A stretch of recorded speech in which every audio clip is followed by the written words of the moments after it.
Sam Allardyce just spoke about last week about his very short memories in football here, and but you always, I tell my players, you're always only as good as your last game, and obviously I have a point to prove, yeah, and but I'm also proud of it what I achieved in Brentford and with Wigan Athletic in the first 7 months.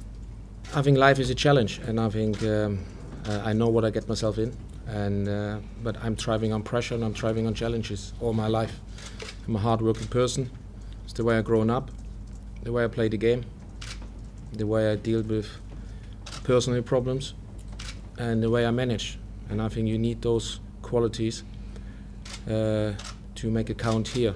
And for me, to be the manager or the head coach of Leeds United, there's a chance in a lifetime. And obviously, it's very, very important in my role that you build relationships to the players, to my staff, to the chairman, and also to the supporters.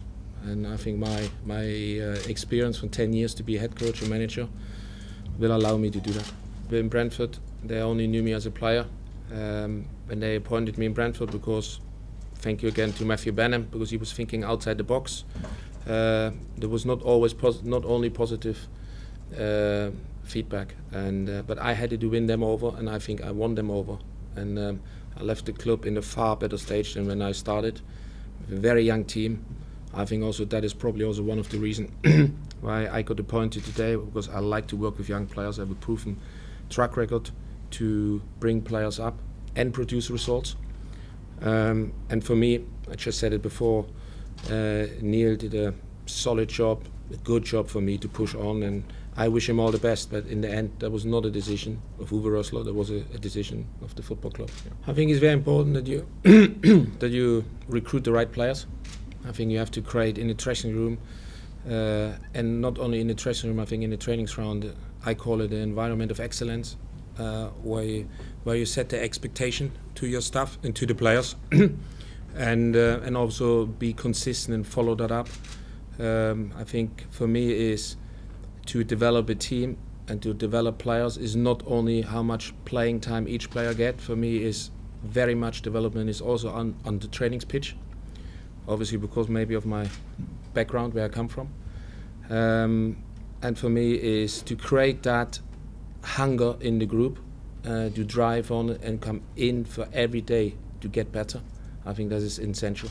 Obviously I saw Leeds United, I saw many clubs in the last 6 months, and I was very impressed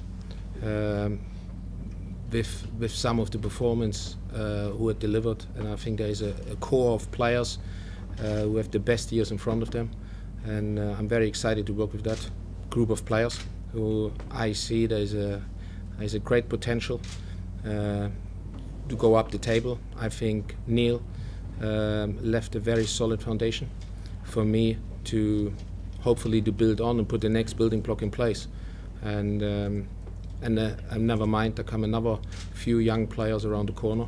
So exciting times. We just need to get the balance right between the being ambitious, and this club has to be ambitious, and also to have realistic expectations. When I would not see a chance to be successful in this football club, I would have not taken that chance.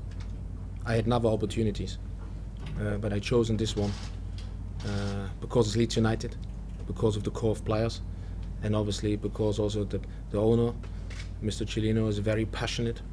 I have passion, and we all want to do the best for this football club. I think Neil took over the club last year, was in a period of time it was in dangerous areas, but Neil, with the players together, with his staff, he stabilized the ship very well.